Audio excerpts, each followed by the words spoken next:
everybody, how you doing? Arnie Cap here. Today is January 25th. It's actually the day before my father's birthday. Rest in peace, Arnold J. And here I am in the Philadelphia Sheraton Suites at the airport because my flight got canceled to Memphis. And I have not been home to see my wife and my son because our daughters are away, but I have not been home all month. I'm sitting at the airport. I'm ready to go home and be with my family, and the flight gets canceled because of weather. So I'm kind of sitting there. I'm waiting to figure out what's going on with my flight and trying to figure out where I'm going to sleep. And they rebooked me on a flight, and they put me at the Philadelphia Sheraton Suites. I actually think this is the hotel where I met Christy. Now, it wasn't a Sheraton Suites back then. I think it was an Embassy Suites, but I will tell you, there's this vibe going on here. So while I was sitting there in the airport waiting to get rebooked and waiting to figure out where I was going to stay tonight, I started to write down some notes in my journal that was kind of relative to the way I've been thinking lately and relative to the circumstances that I currently find myself in this evening. So I want you to kind of follow me along here. So this is called God is Not My Co-Pilot. And I wrote here years ago, actually decades ago, I heard the phrase, and it was actually a very popular bumper sticker back in I want to say the 70s. And the phrase was, God is my co-pilot.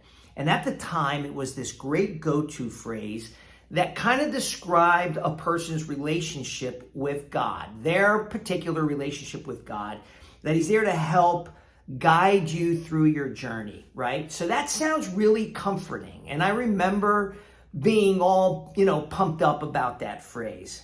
But I have since come to realize that this perception of God is extremely inaccurate. And it makes the assumption that God is an option to take over in a pinch, right? So that whole role of God being a co-pilot is that he's there to take over in a pinch. God is not my co-pilot. He isn't there to take over my life when it's convenient for me, or if I get into a jam or a situation that I can't get out of. God is the pilot. He is the pilot. Me, I'm just a passenger. I'm a passenger on Creation Airlines or Divinity Airlines. I'm gonna choose my destination. I buy my tickets. I even get to choose where I want to sit and what I want to do along the way. I use my intentions, my words, and my actions to embark on a journey to a desired destination, a desired outcome. So I'm going to read that again. I use my intentions, my words, and my actions to embark on a journey that I have as a desired outcome, a desired destination. But ultimately, I trust that God will guide me there safely, that he will navigate the plane, knowing exactly the right course, the right speed, the right altitude. And he'll make adjustments if there's turbulence along the way or bad weather threatening my arrival, like what happened to me tonight. And once in a while, I'll hear his voice letting me know that we're on time and even share some points of interest along the way, things to notice. For me, I have never boarded a plane and questioned the competency of the pilot.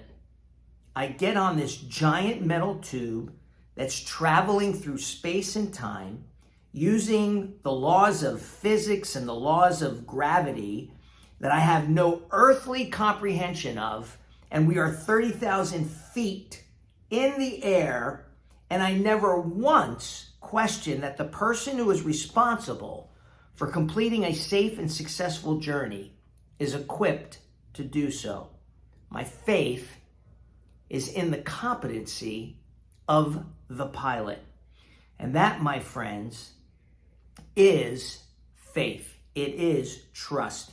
It's the belief that God understands the goal and then fully trusting that it'll happen.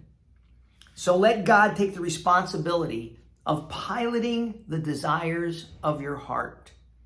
Buy your ticket, board the plane with complete knowledge that the pilot of your journey has what it takes to get you there intact, on time, and safely. And when the conditions are just right, you might even catch a tailwind and get there ahead of time. These are the things that I believe to be true. I'm Arnie Cap, and that's what I was thinking.